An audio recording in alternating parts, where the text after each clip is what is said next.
anytime I see the backswing, I'm going to say that again because I didn't have the audio on. You're too, again, a little bit rounded here or arched there.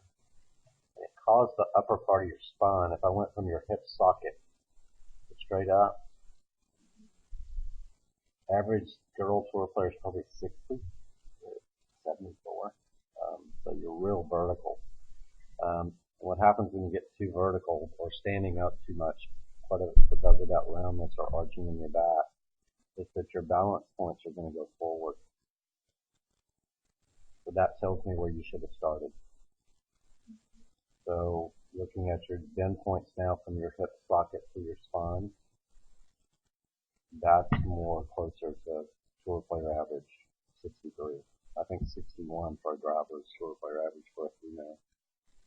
Guys are probably 58 to 61, but they're taller. That's the difference. So if you're taller, you'd have to be more bent over. If you're shorter, you'd have to be more upright. So that's what causes the tilt forward. And anytime I see the tilt forward, the general rule, your arm plane gets too flat anytime that you tilt back toward the target. You're kind of counterbalancing. If your arms are going more this way, right, your body's going more that way. But the cause is because of your body.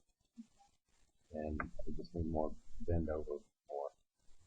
Now, this part is the part we haven't mastered this. Don't take this negatively. But that lungey move, this move right here, that whole lunge right there, your left hip gets too far forward and your left shoulder gets too far forward right there. The left shoulder should never pass that line. It should be behind it. So when you get too far forward, now you start tilting back. So your head and your spine tilting back. And that's what causes the shaft to start kicking too early. See the shaft right there? Start to bend back too soon. I see that when people start going backwards when they did it. Some tour players do go back a little bit, but it's not because in your case you're too far forward. That's why you get up on your toes. Your path in your face isn't that bad though. I was looking at your swing. I mean, your path is definitely from the inside. But you can look at how much you've changed your spine over there. See how much closer your hips are. Yeah. The target. And your whole body is almost straight up and down right there.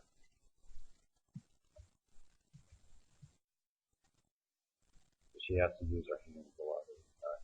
She's late with her hands. She goes to the right and she's late with her left. So it's not the path that's causing your shot dispersion, it's the face. So the face is always, if there's a flaw in the clip face, it's because your hands are overly active. And if your hands are overly active, it's because your body's not in the right spot. You just got to keep you in a little bit better spine angle. And I think your posture address is going to influence that right off the bat. Show you something from a down the line view. Somebody not quite as tall or short as you. And that's a guy. Look how flat his lower back is. Mm-hmm. So even though the appearance is that he's taller, he's actually more bent because he's not this way. Unfortunately, I see that with girls. I never see that with guys typically. I almost always see it with girls. And y'all are built differently in the hips and in the chest, obviously, but that is just a habit that we gotta work on. So when these guys get to impact, I want you to look at where their spine is, back to where it started.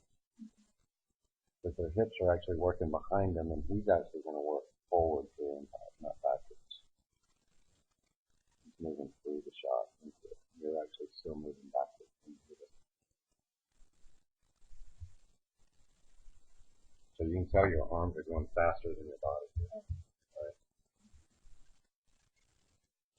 You know, I see somebody's arms stuck that far behind them like that. Let's pretend that there's a pro zone here just for a second.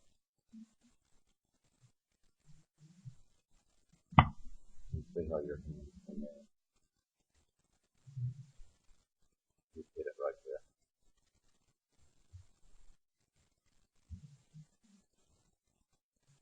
You wouldn't hit it on the downswing. The calf coming down is the exit, right? And it's because of where your hips. It's the most common thing I see with girls. I'm not sure why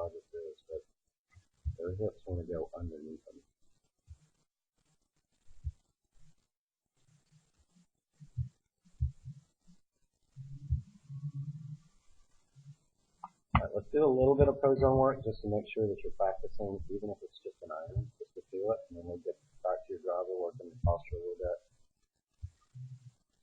We got to get you almost going if you're hitting it on the back foot. I know that sounds crazy.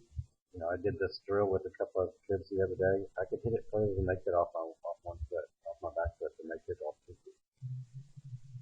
Because your sequence of motion, just pretend like you're, if I was on one leg, it's a single axis motion. I'm not moving from foot to foot, right? But I'm still rotating. If you have too much linear, this way and this way, you lose rotary. That makes sense? Yeah. So when in that effort to create speed, and you go, and your body says, "Oh crud! I got to get the club to catch back up," and you go. That makes sense? Mm-hmm. So we got to get that sequence in the transition just a little bit better. There's not as much weight shift to the left as you'll see with these guys as people think. It's more of a bump and turn. Makes sense? That's really irritating. I wish I had a good girl. Sorry, I have some good girls. I don't have any good girl models.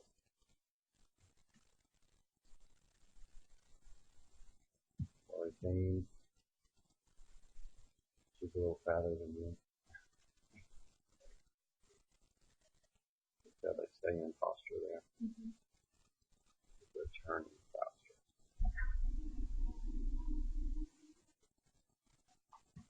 All right, let's go do